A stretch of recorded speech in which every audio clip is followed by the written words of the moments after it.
The Rangers are back in Texas after an exciting and historic road trip where they won 8 straight road games. They left Texas 2.5 games behind Oakland. They returned to Texas 1 game ahead of Oakland, and this road trip definitely had its fair share of headlines. What could be more American than an American League matchup on the 4th of July? The Texas Rangers and the Seattle Mariners are closing out a 3-game series tonight, and the Texas Rangers are battling to not be swept. Last night it was all Texas Rangers until the Astros got on the board late in the game. Tonight, Yu Darvish will be on the mound. Jurickson Profar is making his first start out in left field, really for the first time since he played in Little League. We talked to him a few minutes ago about what he thought about this tonight. He said, well, I really don't think much. He's just going to go out there and play the game. One cool note about Pudge is he actually signed a 1-day contract back in 2012 so he could retire with the Rangers.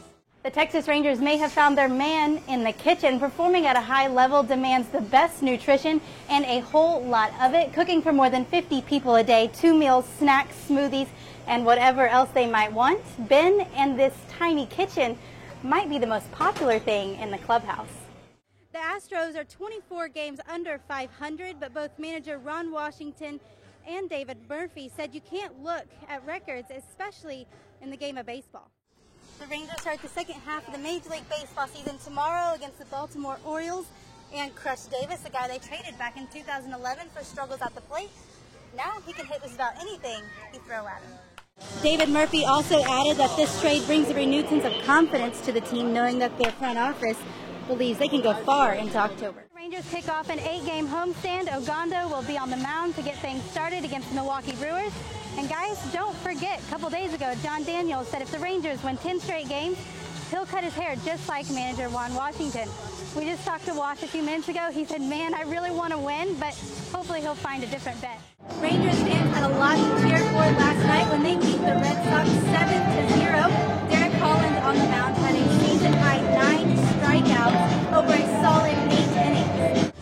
Derek Holland on the mound tonight for the Rangers. It's hard to believe he has only won 2 games here at the ballpark this season when he's really been very consistent. Adrian Beltre broke out of his slump just as Coach Washington said he would. He hit a 3-run double last night. Tonight, 7:05, Game 2, Rangers, Red Sox, and Ogando takes the mound. John Lackey for the Red Sox. The Mavs should get a boost tonight, at least on defense. Sean Marion is returning after missing 8 games, and he leads the team in rebounds. Tip-off is set for 7:30. The elephant in the room this preseason, injuries. Yesterday, the first day back from training camp in California, 17 different Cowboys players missed practice, mostly due to injuries. We talked to Anthony Spencer afterwards, and he said extremely agitated, we can't get better unless we're out there. Tonight's game against the Seattle Mariners is way more than just a baseball game. It's a community coming together to support those affected by the West Texas explosion earlier this week. Fans can drop off home goods and make a monetary donation at every gate before each game through Sunday. Now, it seems like we were just talking about the Rangers and the Mariners going head-to-head, as last week they were up there in Seattle where they split that 4-game series. Tonight, Yu Darvish will be on the mound, and he has yet to be successful against the Mariners. And listen to this. The Mariners have had 48 straight games with at least 1 run. The first pitch is set for 7:05. The Rangers win 9-5 today against the Arizona Diamondbacks, and Justin Grimm had his 3rd consecutive quality start and continues to make the argument for why he should be a regular in the rotation.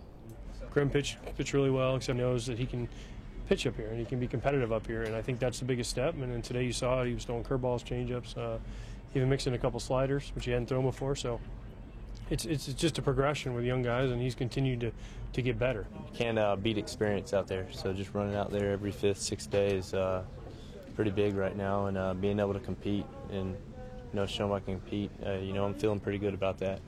And here's another thing. Every player today in the lineup had a hit. That's something you don't see very often. Also, Moreland and Murphy both had homers. Tomorrow night, Derek Holland will be on the mound against the Royals.